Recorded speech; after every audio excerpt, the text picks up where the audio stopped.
Hi, everyone, and welcome to this new event for ECR. Thank you for joining me and our guest speakers here today. And welcome to day 2 of the ECR webinar on the EU and Africa in a post-pandemic world. Yesterday generated incredibly interesting and thought-provoking discussions on the pandemic responses and the health situation, and the influence of global actors on Africa and EU-Africa policies. This afternoon, we will be looking at women's rights and the impact of the pandemic, and then the pandemic and its challenges to democracy, fundamental freedoms, and good governance. For the next hour, we will discuss the important issue of how the COVID-19 pandemic has affected women. Studies from global organizations like the United Nations show that the COVID-19 pandemic has put women at a greater risk of encountering discrimination, abuse, and violence in both public and private areas of their lives. Indeed, people have referred to it as a shadow pandemic. The UN has estimated that 1 in 3 women worldwide experience physical or sexual violence, mostly by an intimate partner. Since the outbreak of COVID-19, emerging data show also that this has only gotten worse. For so many women in this pandemic, their home hasn't felt like a shelter, but rather like a cage. During the pandemic, access to reproductive health services and shelters from domestic violence have been even harder to access. Women make up the majority of frontline caring professionals. They carry out the majority of unpaid work at home, and they are often the first to take the hit in times of economic crisis. COVID has brought economic and social uncertainty, core ingredients in increasing instability, political uncertainty, and conflict. Statistics show also that nations are more stable and more prosperous where women play an active and equal role in the economy and society. Now, more than ever, gender equality and women's rights need to play a key role in the new EU-Africa strategy in order to meet the goal of gender equality at global level. This panel will look into how Europe and Africa can best cooperate to ban harmful practices affecting not only women, but entire societies. Therefore, it's my pleasure to welcome this afternoon panelists who will help me discuss these themes further. Jean Goossens, Director of Mamas for Africa, who has been very much involved in the emancipation of women and access to justice. As you see, gender equality is not only a conversation for women. We do have also very active men out there, which is good news. Second speaker would be from the business sector. I welcome Nicolas Indenkleef, who is Managing Director of Eco Business and who was even recently on the African continent as well. Following the intervention of our guest speakers, we will be taking any questions which you may have and discussing the main topics from the presentation. I will introduce further the first speaker. So, Jan Goossens, you are the director of Mamas for Africa, and Mr. Goossens was the former director of Medics Without Vacation. Before that, he was a nurse in a primary healthcare project in former Zaire, which is now RDC. He has worked with Medics Without Vacation as a field coordinator in countries such as DRC, Rwanda, Burundi, Benin, my home country, Burkina Faso. He also was in Cameroon, South Africa, Lesotho, Zambia, Tanzania, and Kenya. Mr. Goossens is also a board member of the organization Mamas for Africa, an organization mainly active in Eastern Congo, where you were also recently. Mamas for Africa provide a safe haven for women and girls who are threatened by violence and have initiatives to help trace and care for victims of rape. I am very honored to welcome you in this conversation, and I would like to give you the floor to introduce what you're doing and also how you would like to contribute on this topic today. Okay, thank you very much, Mrs. Kanko. Thank you for inviting me to and giving me the opportunity to talk a little bit about my personal experience of women rights in the eastern part of Congo, which is, as you all know, one of the regions that is very much threatened by instant war, and most of the women are constantly victims also of that war and insecurity.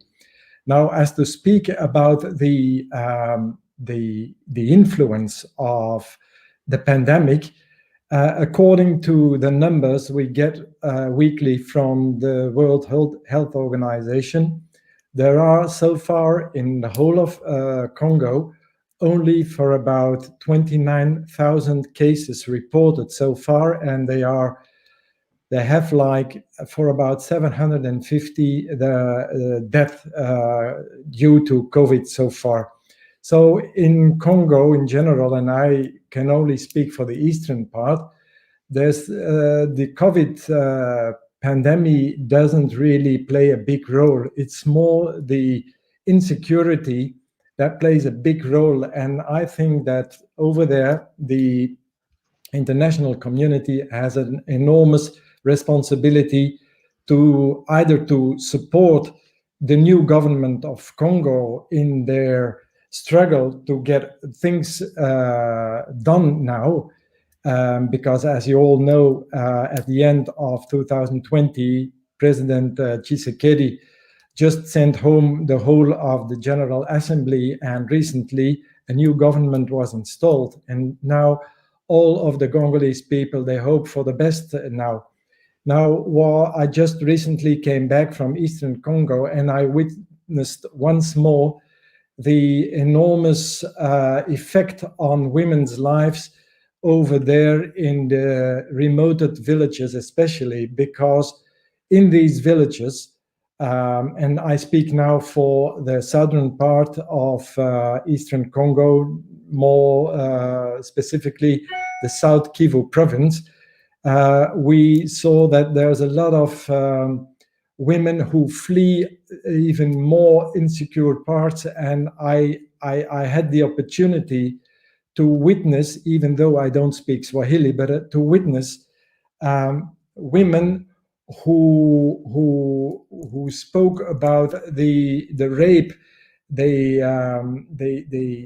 had to undergo when they were attacked at the fields, when they were searching and working for their families to feed their children, and how by various militias, whether it were regular soldiers or bandits or militias, no one knows exactly, but it was very clear that most of the people, most of the women that go to their fields, they never really feel secure because they may be under attack at any moment.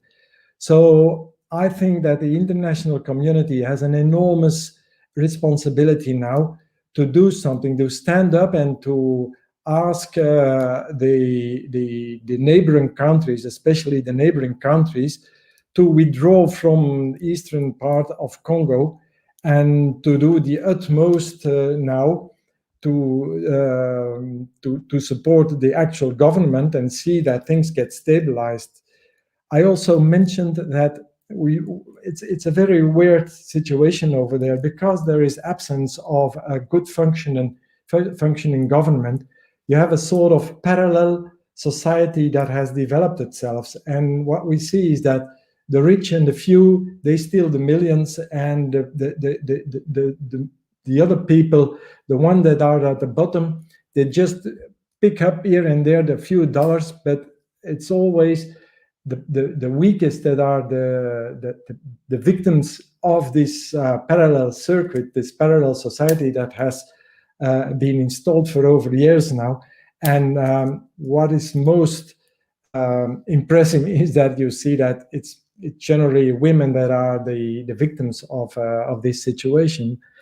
And yeah, I think there's still a lot to be done, and I hope that the international community can really stand up now and act in order to get things done for the population of Congo, and especially for the eastern part of Congo. Thank you very much, Jan, for this intervention. We'll get back to you later for concrete questions on what you have been observing and if the situation with COVID has any impact now in the way in which we have access to support these women, etc. But I'll get back to you later on. Thank you for your contribution also in improving lives. I know that you've been very active, and you've sent us a lot of reports of your work as well, and we are very well informed also about what you're doing for Mamas for Africa. And for everyone listening, if you want to know what this NGO is doing, please feel free to Google Mamas for Africa and see how you can also help assist these women. So our next speaker is Nicolas Indenkleef. So Nicolas is one of the feminists that I have known in the way, and also somehow he's very African. I remember the first time I met Nicolas, we were having in the bank, we used to work together. We were having a meeting about the Friends of Africa. And then I saw Nicolas arriving and I thought, oh, there is someone new from Africa who is coming into this meeting, and he was very passionate about how to have new narratives about Africa. And you are one of the biggest optimists about the potential of the African continent and looking at Africa like a place where we can do business and not only a sad place as people are always portraying it. So this is a major contribution because you are helping make Africans believe in Africa and make the rest of the world also believe in it.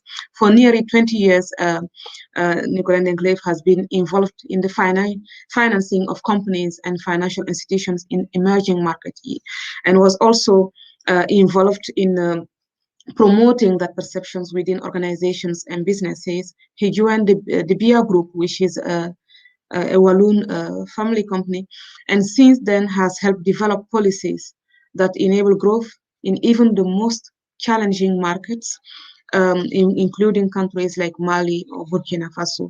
Nicolas advises and supports other companies now in the financing of their import-export activities and structuring of their financial transactions, and also advise on how to get involved regarding development, regarding investment that helps sustain it in new markets and in accordance with global sustainability. Thank you very much for joining us today. The floor is yours for your presentation, and we'll get back to questions. Thank you very much, Assita, and thank you very much for the portrait that you made. Indeed, I'm Afro-optimist, while at the same time Afro-realistic. So I believe that there is a lot of potential indeed in Africa, but at the same time, a lot of work to do as well to develop the potential. First of all, I'm very impressed, and I share the views of Jan about Congo and all his conclusions. Indeed, there is a lot to do as well on what he said.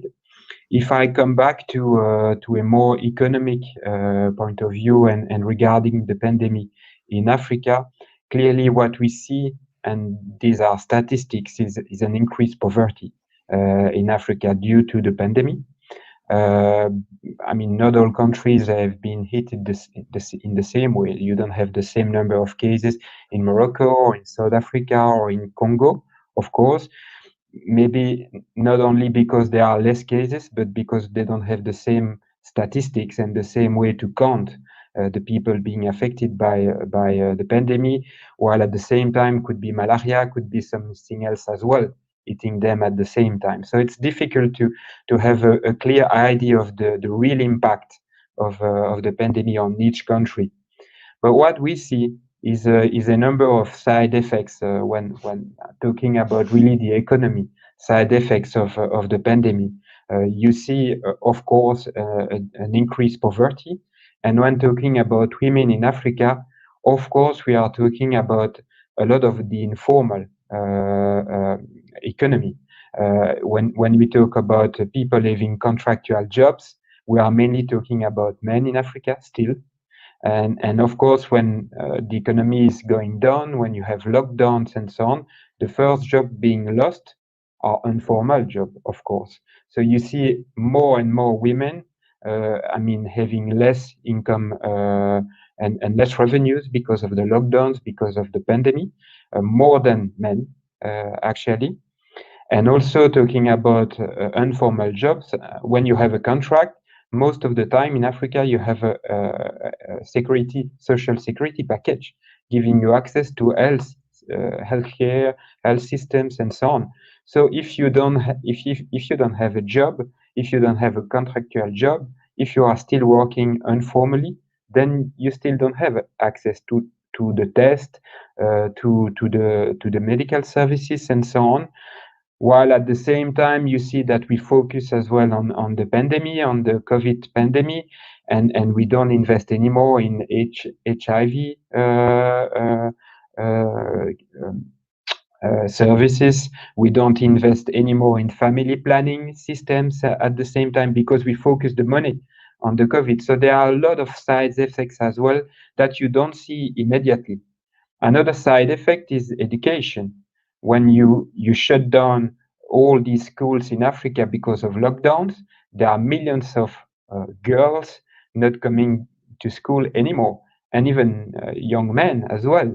And we all know that education is very important to promote actually women's rights in Africa and everywhere in the world.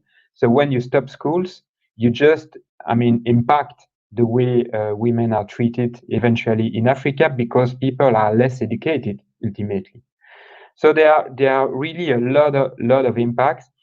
Another impact, of course, is the same as in Europe. The front line of medical services is mainly composed of women, and the same way in Africa as well. So when they are, in front of people having COVID, they have more chances as well to get COVID by themselves. So there are a lot of side effects that we need to tackle. The gender-based violence is clear. Lockdowns has a huge impact as well. We have seen an increase, like in South Africa, a huge increase of rapes, but even domestic violence, because people are maintained in ghettos, are maintained in their houses, and the police is not doing the work of protecting people, but just applying the lockdown rules. So clearly, you have a lot of effects, and there is a need for reaction to make sure that we still do the job of protecting the woman's right, even though there is a pandemic. So I believe there is something to do in Africa now for this. Thank you very much, Nicolas. I suggest that we call each other by the first name. That is going to make things much easier. So you can call me Assita, I will say Nicolas and Jan. I thank both of you for your contributions and for your work on the ground. I remind those who follow us, Jan from the NGO sector, going on the field, and Nicolas from the business world in what you're doing. I am a big believer that business can change the lives of people and improve their rights. You mentioned the informal business, and perhaps it's when we are in Europe, we don't necessarily know how to picture what one calls informal business in Africa. So maybe you can highlight more what women are actually doing in this so-called informal business and what it actually means beyond the aspect of social security. And you mentioned education, girls staying at home and boys as well. We know that even when girls are able to go to school, there is a huge percentage of girls in Africa that will not find way to go to school. And when they don't go to school, they are more available and visible to be, for example, forced to get married, so that the family doesn't need to spend money to give them any food. We know also that in some schools you can get food, which is also increasing the participation of children, because then the parents don't need to address this particular burden. You've mentioned some other side effects of the current pandemic, but there are also news that have been showed on television here, and reports about African countries that have been able to address the COVID-19 even better than some European countries. And I wonder if somehow in Europe we did not forget to learn from the way in which tiny countries can also do it. We discussed that part also yesterday, but specifically related to addressing the side effects that are targeting women, like rape, other forms of domestic violence, starvation, because some of the girls will not just have food. Some families, they give food to boys first.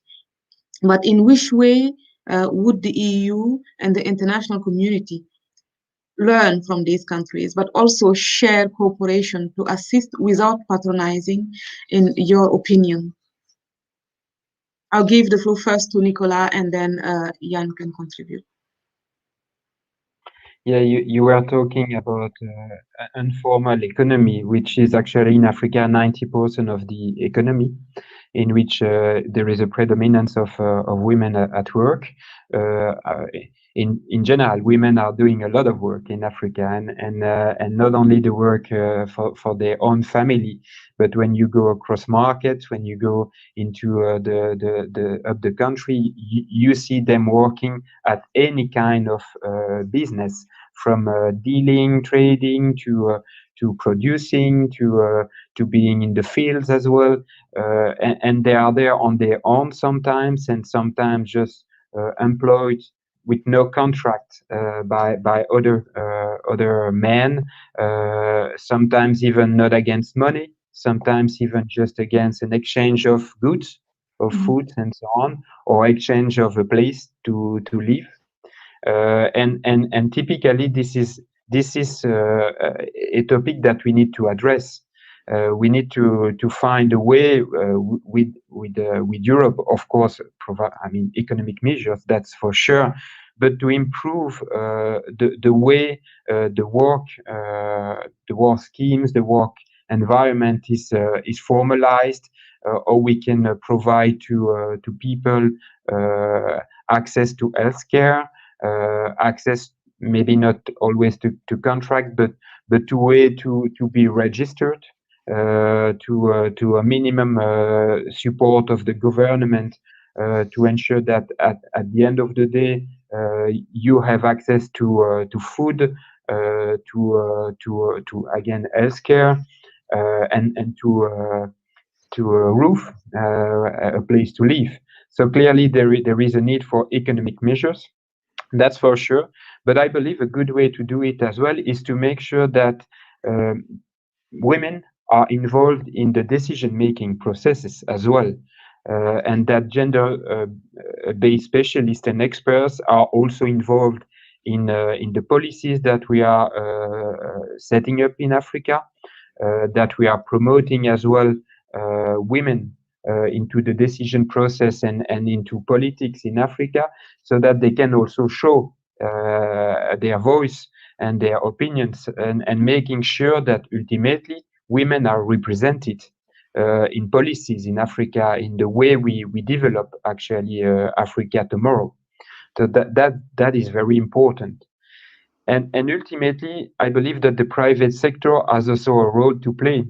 I mean, we mainly employ men, and that's the fact. Yeah, If you look that was that was going to be my next question to you. I mean, how do we encourage companies and wealthy individuals to more formally hire women? Because usually they would also, even companies and wealthy individuals, hire women on a more informal way to do again only domestic work and not really to participate in the economy. And what have you been observing on the ground on how businesses and individuals are trying to change that? I mean, we need to move to improve the social rights and to really count the participation of women also into this. But, clearly, the first thing I want to say is that men and women are equal and should be equal in any case. So it is easy to say, okay, let's see if women have other competencies than men, and then we can find jobs for women and so on.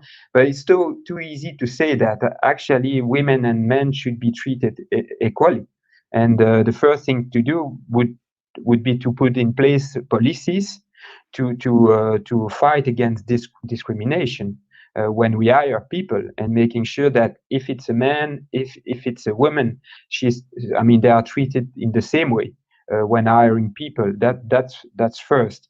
Secondly, I believe in education. If you have men with the easiest access to education, of course you will have more men having access to employment at the same time. So we need to push as well the education, and the third way to do that is in at the end. I mean, to look at the competencies that you have in front of you. I mean, in terms of person, I mean, we all know that when you have a diversification in a company, not only men and women, but also people from different origins, from different culture, and so on. I mean, you enrich actually the way the company is managed, the way the company is operating. So I believe that we need to promote this as well, and to make sure that we include, I mean, maybe the same way we did it in South Africa with Black empowerment, where Black women are pushed at first. Maybe we need also to promote the access to women in general to employment. I have one last question for you now before I go to Jan. You were in Africa recently. Have you observed any difference due to the COVID? And have you seen how are companies navigating and regarding also the gender aspect right now in what you have been able to witness when you were there recently? Clearly, because of the situation and because everyone is focused on the pandemic, on the measures, on the lockdown, and so on. Clearly, it is becoming for a lot of companies a side topic. I mean, it is not considered the same way it was considered in the past, or for companies which were considering it very important. I mean, they focus on the current measures, on the current lockdowns, on the current environment, and making sure that ultimately, because of the decrease in business, that they still survive. So clearly, you see that at the moment this is not the concern of business to support women in general because of the pandemic. You see that, and somehow, of course, it's a pity, but that's normal. I mean, it's sustainability for these companies to make sure that they survive at first. But the side effect is very cruel for the women in Africa. That's clear. And of course, since they have very weak positions in the society, they are the first to be in the streets, unemployed, having nothing. And the poverty for women is increased, of course, and you see them in the streets when you have lockdowns in markets, for instance. I mean, all these women working to trade every day in these markets, they don't have access anymore to money, to business. So that's also when children are hungry, they tend to go and say, "Mom, I'm hungry. Mom, I have to eat something." And this is also true in Africa. There is this writer from Senegal, Fatou Diome, who writes in her book about how women are struggling every day. Ultimately, they don't have the money, but they are the ones in the families who have to feed the children and also feed the husbands who are not cooking. Of course, this is a huge problem also in these places. And during COVID, because of the stress, I've read that also like high blood pressure is very common, and all these low immune system because of the stress and the violence can be quite increased in women who also have massively children when they're very young. It's quite a difficult position, but I think it's still anyway positive that there are companies who are creating something at the local level despite this difficult moment, because it's very difficult today to go to Mali or to go even to France. Looks quite difficult from here for work. So I think we need to recognize a lot of positive contribution from businesses who continue despite all this difficult situation to pursue their activities. When I look at the point regarding the fact that today, when we take the situation of COVID, which is unprecedented, even businesses in Europe do not really know how to navigate this process. But we have noticed that there is a lot of creativity and a lot of openness to new ways in African countries that we can also learn here in how to have the right mindset during a crisis, because people are used to be always in a crisis in Africa somehow. So when there is a crisis in Europe, we're like, oh my God, there is a crisis. But I have in my memories, Africans are like, okay, let's see what we do with this. So perhaps, Nicolas, you can comment on that, but I will go first, just think a little bit about it, and I will go first to Jan about the rape situation, because the rapists don't seem to realize realize that there is any COVID, because they just continue their activities and even intensify it. I've seen a report yesterday about Ethiopia as well, where rape is used as weapon of war, and it has been a lot the case also in Congo. But right now, massive women and girls are being raped in Ethiopia and destroyed. It did not slow down, but the services did. When you went to Congo recently, it is also the situation is the same there. How have you observed help services and support services and how they're assisting these women? Did you think there is a difference due to COVID, or they've adapted quite well? And how did they do that if that is the case? Well, as I said before, there's only and also Nicolas mentioned it already. It's hard to know about the numbers, but actually there seems to be not that much effect on the COVID epidemic in Congo as such. When we arrived there was only we need to wear our masks at the airport of Goma. And then I've put my mask in my pocket and I put it back on 2 weeks later to go back home. So there doesn't really seem. And why is that? Is that because nobody was wearing a mask, or why was that? No, no one was wearing a mask except for here and there. You had some offices where you had to put it on, but it's more like it was more like window dressing, because it was officially stated that you had to wear a mask. But also people, the life in Eastern Congo, and I'm speaking about Eastern Congo now, is more like is a daily struggle to get food, to send your kids at school, to send your kids at the dispensary when they have malaria. So people have other priorities, and as COVID didn't really seem to be at the order of the day, people didn't really care. We could go there on a restaurant, we could go there and drink a beer. And does it mean that people are not getting ill from COVID, or does it mean that you didn't see people? But is the malaria, in your opinion, something that is a forgotten pandemic in Africa? Yes, for sure. And I speak for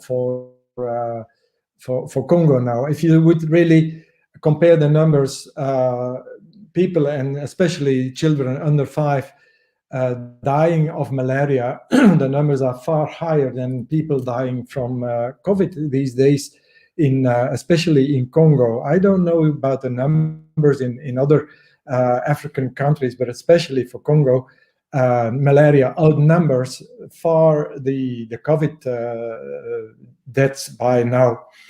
So it's really difficult to see what the exact numbers of COVID death are these days.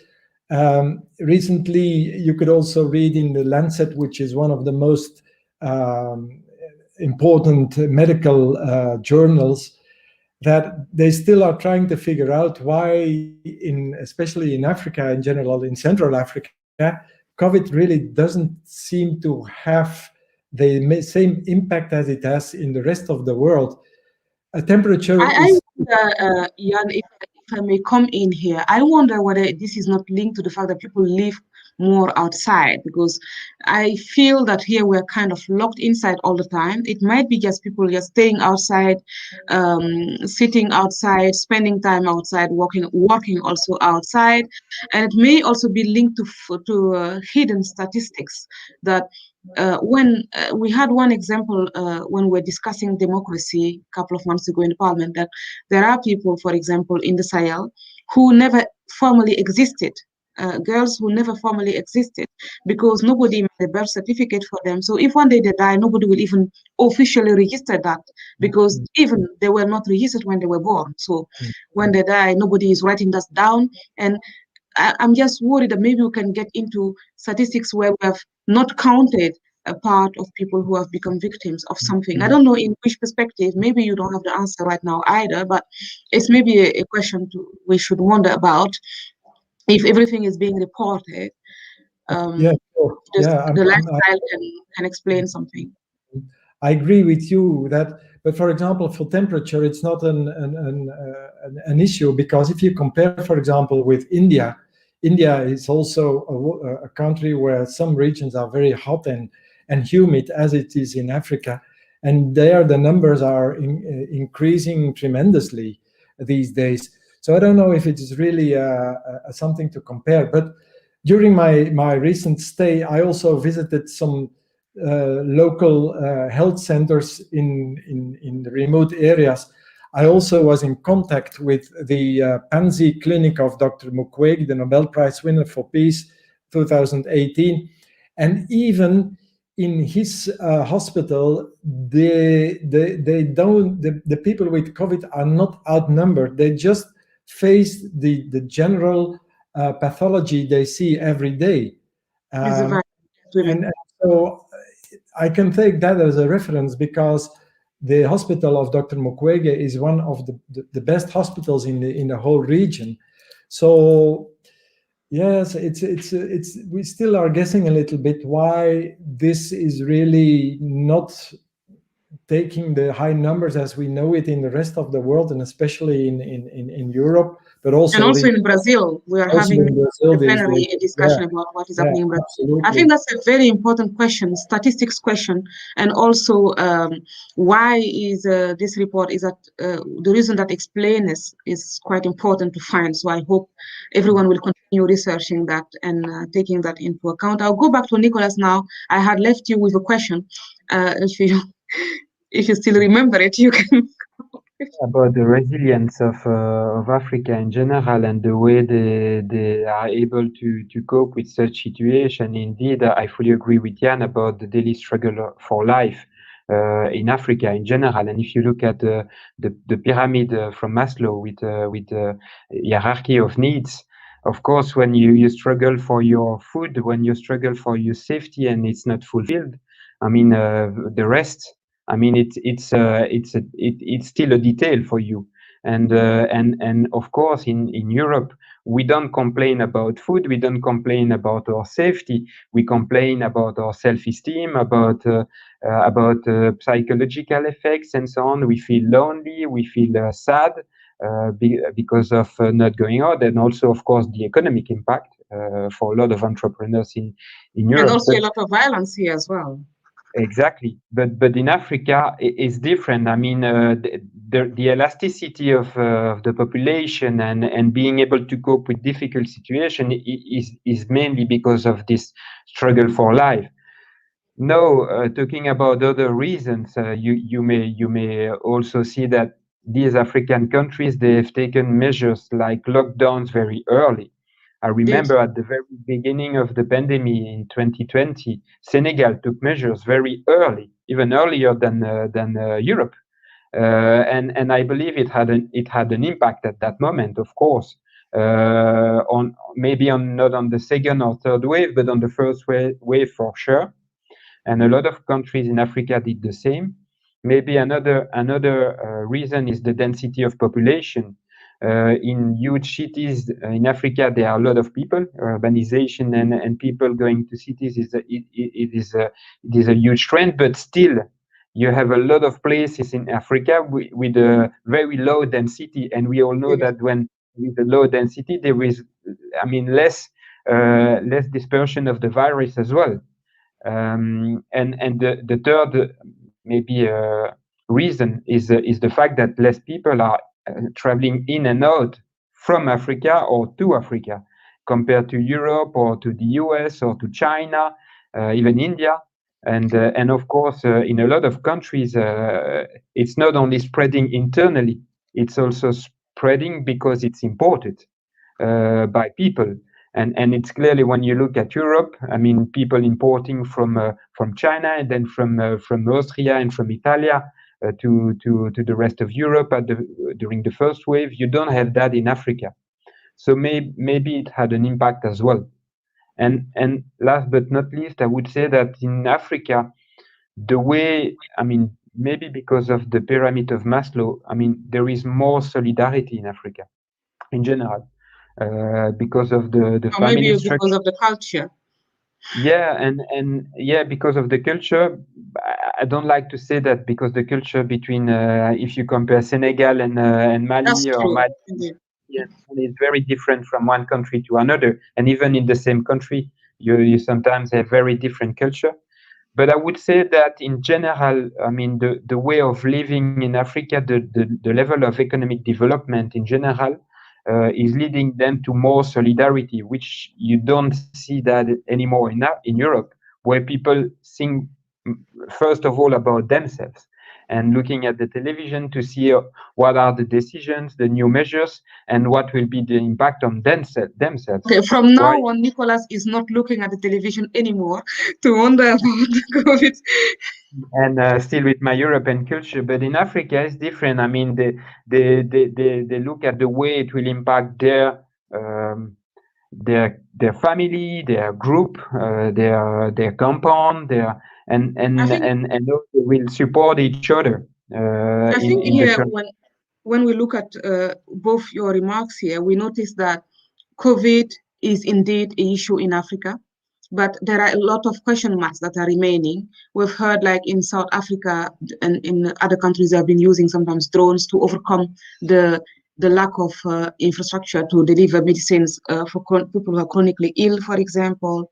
There is also, even without COVID, a quite low life expectation rate and also a quite high death rate for people who are young, for women who are actually undergoing violence. And perhaps right now we are kind of not seeing a huge difference because it was happening anyway, which I find quite tragic because it should never be normal that things are going on like this.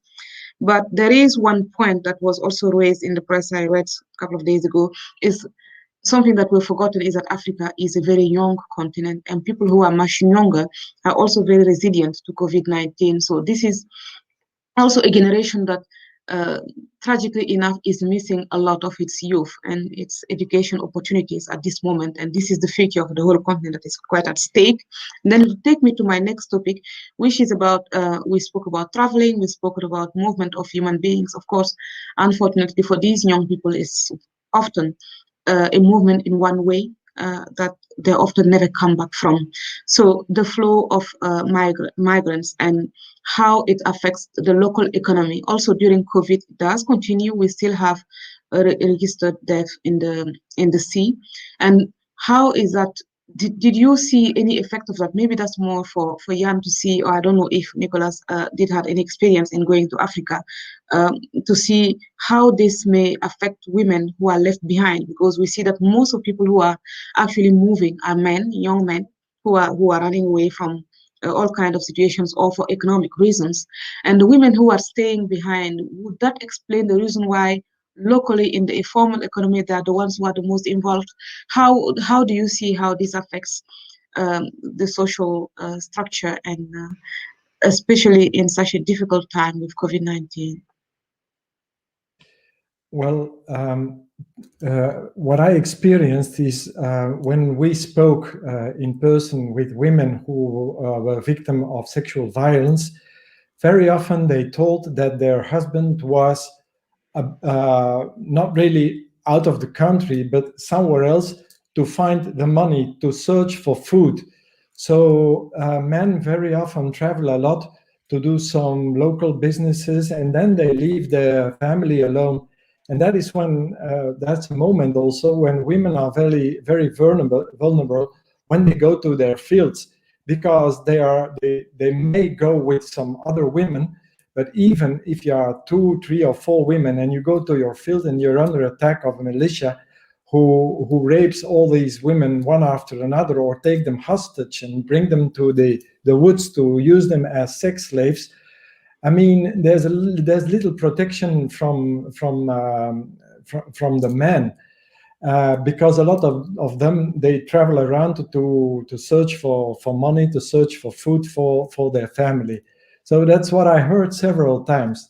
Now there's also, as I told you in the beginning, what I also experienced is because of the parallel society that you see in Congo, there's also a decrease of decency. I mean, these days you see, because of, as Nicolas also mentioned, because of a lack of education, because of a lack of good governance, you see within the communities very often also a decrease of the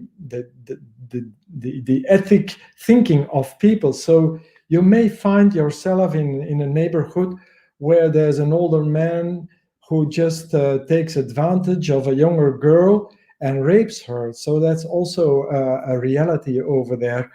And it all has to do because of an absence of a good government over there, and the enormous insecurity, especially in the eastern part of Congo, for sure.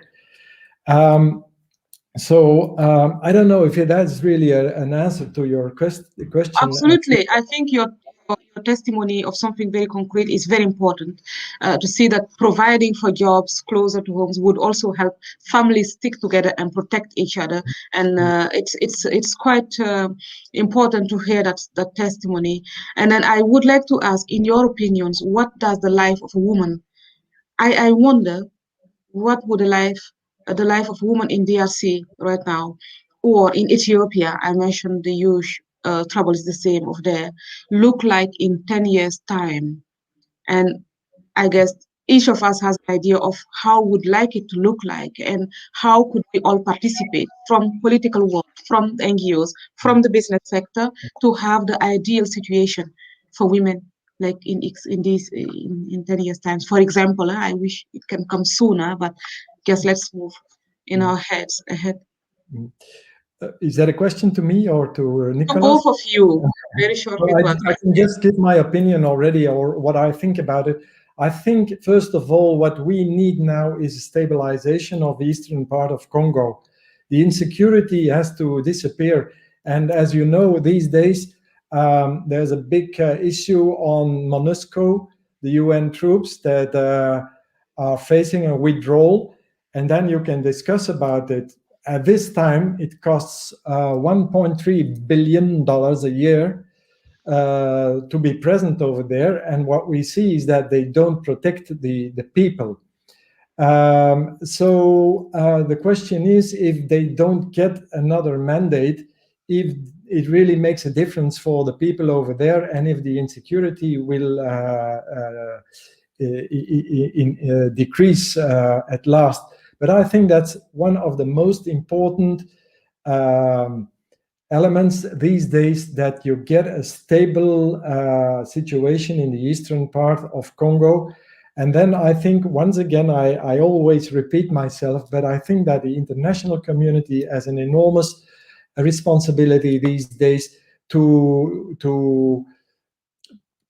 speak to the presidents of the neighboring countries, such as Uganda, Burundi, Rwanda, to take their responsibility and to withdraw also from Eastern Congo in order to stabilize the region. And once the region is stabilized, I'm not telling you that it will be the one and only solution to get forward and give a better life to women, especially because there's a lot of other conditions, such as good healthcare, good education, etc., etc. But I think in order of importance, I think the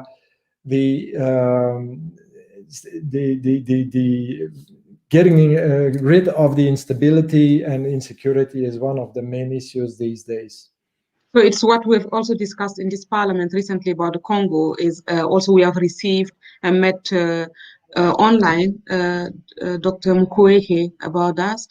There is a huge reform of the system, the justice system also, because as long as there is a lack of punishment for rape crime perpetrated, of course, those who are doing it will continue because they don't feel the hard consequences. Yeah, But this situation has become so huge that the regular justice system of the Congo will not be able to to tackle it. So there was a big reform that was proposed by Dr. Mukwege. We listened to that here, and we think that it's indeed very important to go towards that. So this is to be continued, and maybe it will be a topic for another conversation also with you guys to see how we can help achieve that reform where the UN and international community should be involved in to structurally address the situation. We have seen that it has become quite worse. Even the Italian ambassador in Congo has died also in circumstances that reveal how unsafe the society can be. Even if the ambassador who has protection, who knows where to go, has become victim of that, how can a woman who is going all alone with kids to work in a field escape? This is what we really seriously wonder about. So we'll push and continue working on this stability issue. We have been asking for Ethiopia, for the Commission to also be tough on the president over there, who has a Nobel Peace Prize, but who doesn't care about peace in his own country. This is a very sad situation. But of course, business providing. Then I will go over again to Nicolas. We still have 8 minutes to go, so we'll have to go fast. Going back to Nicolas, I feel now that we'll have to wait, forcefully wait for an entire generation to be back on track. Business has a key role to play here. That's also my opinion, and I fully agree with you what you said, Jan and Assita, about security. But at the end of the day, I believe that first of all, we don't have to impose our vision and the way we are structured in Europe. The role of women in Africa will always be women taking care of their family. It's very important, and believing that we will change this. And what do you mean, women taking care of their families? I mean, it is like that for centuries. You don't want to change everything at the same time. It must be done gradually, step by step, and respecting as well the culture also somehow. But at the same time, I believe that what we need to do is to, of course, develop the economy of these countries, because if people are able to eat and like you said, to not being too concerned about their safety, then they will be in a position to think about, women's rights, about respect of everyone, about the self-esteem, because even women should fight for themselves, and you see a lot of women not fighting for themselves, but because they don't have self-esteem, because they are not in a position to have that. They only fight for safety and food. At the moment. So it's very important to have this economic development in Africa. President Kagame said, you don't eat governance and good governance. So good governance is coming as well because of an economic development at the same time. It's because of economic development that you are in a position. And good accounting. And good accounting, Nicolas was saying. Yeah, and also social security, which is developed because you have an economy which is developing as well, and it's needed to protect people, to give them access to healthcare, to justice, like you said. So I believe it is important to work on that, of course, and I would say it's very important also to fight against a prioris. And really gather statistics. The example that you have mentioned, Jan, about the fact that we always talk about the migrants to Europe and all these women left behind. Really, there are not that much migrants to Europe compared to the size of population in Africa. Most of the men are actually moving in the same country, elsewhere in the region, and leaving the women alone in the same country. This is the main effect. And this is where we need to do things to stabilize the political situation in these countries, stabilize the economy, making sure that people have access to more stabilized contracts as well, to work in the same place, close to their families, if it's possible.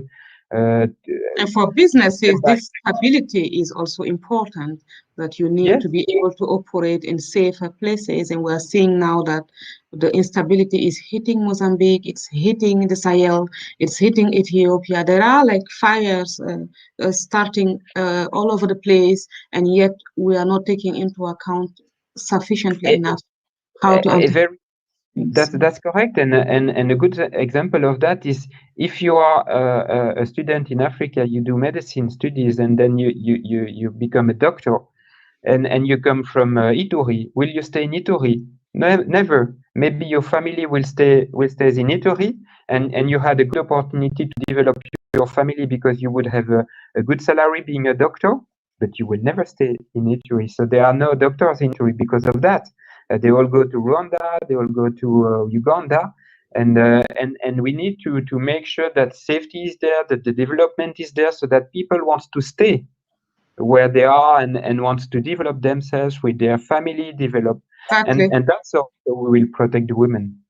Thank you very much. I would like to add one positive story. I think there are so many questions that have been raised here, and we should continue this conversation in a good restaurant after COVID, and hear more of your experiences, and also in this parliament get into conversations to assist and contribute for the reforms for a better EU-Africa strategy, because for the moment it's still just mainly on paper. It should just be also in reality and get into motion.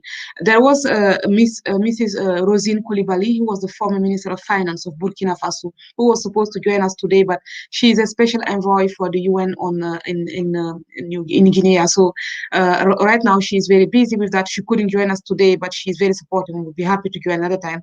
This is an example of a woman who was I also portray her in my book Leading Ladies, who was actually pushed as an adolescent to get married, but she refused. And she fought to go to university, studied. She fought to learn English, to get hired by the United Nations when she was just a young mother of a very young child. And she told her husband, I have passed this exam. I'm going to be special envoy in Burundi, and you take care of the children, and I will come back when I have time. And the husband said, well, that's great, I support you. But the family said, you are not a good woman. You need to stay and take care of your husband in case. But with the support of her husband, she went to do the job, and they worked as a team. And right now they have, both of them, a good life. And I mean, men and women need to become teams so that we can go. And I find his story quite inspiring. And she's not a bad mother in that perspective, has a very good relationship with kids. So it's very challenging, but we need to hear women's stories. Even for me, it's also very inspiring to see that men and women need to team up. And I hope we'll have her next time to join us as well in further conversations. I see that there is still a lot to get out of this chat among us. So thank you both for your contributions.